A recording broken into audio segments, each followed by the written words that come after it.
I'm back in my old neighborhood, the Hilltop, at Dirty Frank's Hot Dog Palace. Today I'm meeting John Haas for lunch. He works at the Ohio History Connection and does a great deal of research on why the Civil War is still a hot topic of discussion. The moment of truth. That is your Glenn Beck, and this is my Whoa Nelly. All right, thank you so much. There are 6 different hot dog choices and 29 different toppings.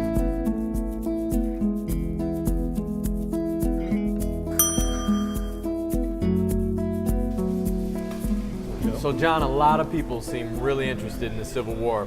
How many books have been written about it? Well, the number Library of Congress put out was 70,000, but that was about 10 years ago, and they've been producing several hundred a year since, and a lot of people said that 70,000 number is a little low. Well, some of the writing that we are starting to see more of now is maybe an attempt to change or reframe history in that secession happened because of states' rights, not so much because of slavery. Right. It's very touchy when you're talking about race, and they don't want to bring up the fact that the cornerstone, as the word used in some of the Confederate secession documents, the cornerstone of our existence is slavery. And in conjunction with that, white supremacy, because that was how it was maintained. You're talking billions of dollars of property that these Southern slave owners, not only did they want to maintain slavery, they wanted to expand it, and they wanted the federal government and the northern states to help them do that. And they say the importance of slavery to our society. So it was about slavery. Yes, it was about states' rights. Sure, I want the states' right to maintain slavery. And I want the northern states to help me do that. They were upset at the northern states because the fugitive slave law was in effect, which means if a slave escaped, slave catchers were allowed to go to the north to capture them and take them back down south. But some of the northern states started passing these laws, state laws, saying that they would not allow them to do that. And the southern states were upset, saying, wait, we have the Fugitive Slave Act.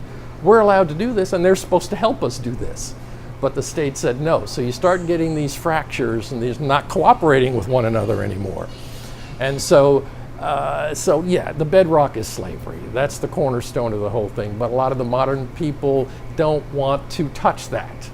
They don't want to go there. They want to say it was for some other reason. And so they bring up the states' rights reason. But most of the historians don't buy that. It just doesn't wash. Is there any motivation behind that argument for state rights, and is there a connection to like wanting to wave the Confederate flag? A lot of these current Southern flags were remade in the 50s and 60s. They weren't like that before. That Confederate battle flag segment was put in during the beginning phases of the Civil Rights Movement. So, you know, the story about, oh, this is a tradition and this is wonderful and we need this for our states' rights, you can't tell us what to do. That doesn't fly either. Because they just put it in, you know, in the 50s and 60s, some of them. So what are some of the other reasons that make studying the Civil War so relevant today? The 13th and 14th and 15th Amendment to the Constitution. Now, the 13th, of course, ended slavery. The 14th and the 15th instituted civil rights and voting rights. When Reconstruction ended, all the soldiers went home.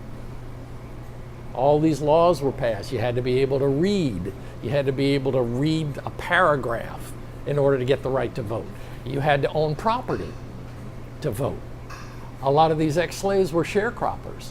They didn't own any property, so they couldn't vote. And even now, you can see a controversy with the voting rights, because a lot of these states are now starting to institute, you have to have like a certain type of ID to vote. You have to, and a lot of people don't have them. Who are the people that don't have them? Poor minority people don't have them. So yes, in answer to your question, the Civil War is still relevant today. We see it every day, from basics of reenactment to political problems with the states to the flag, and they're still publishing books on it, and there's still controversy involved, and so the Civil War is still relevant to what we see around us today.